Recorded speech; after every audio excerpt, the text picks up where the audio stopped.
1483 সালের লন্ডন। লন্ডনের রাজপ্রাসাদে তখন সিংহাসন নিয়ে অনেক ষড়যন্ত্র চলছে। এমন সময় দুই রাজপুত্র পঞ্চম এডওয়ার্ড এবং তার ভাই রিচার্ডকে সুরক্ষার নামে টাওয়ার অফ লন্ডনে পাঠানো হয় এবং সেখান থেকেই তারা উধাও হয়ে যায়। তাদের বয়স ছিল 12 এবং 9।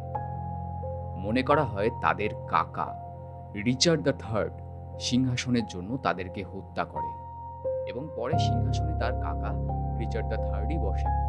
এর কিছু সময় পর ল্যাম্বার্ট সিমনেল এবং পার্কিং ওয়ারবেক নামের দুজন যুবক আসে রাজপ্রাসাদে এবং তারা নিজেদেরকে ওই হারিয়ে যাওয়া রাজপুত্র হিসেবে দাবি করেন। এর ঠিক 200 বছর পর 1674 সালের টাওয়ার অফ লন্ডনে কিছু শ্রমিক কাজ করতে গিয়ে একটা বাক্সের মধ্যে কিছু কঙ্কাল পায় এবং মনে করে যে সেটাই সেই হারিয়ে যাওয়া রাজপুত্রদের কঙ্কাল। একজন কাকা সিংহাসনের লোভে তার ভাইপোকেও হত্যা করে ফেলল। এই ব্যঙ্গাত্মকমূলক হত্যাকে পটচিত্রের ভূমিকা দিয়েছিল টিউডর যুগের লেখক স্যার থমাস মোর এবং পরে উইলিয়াম শেক্সপিয়ার।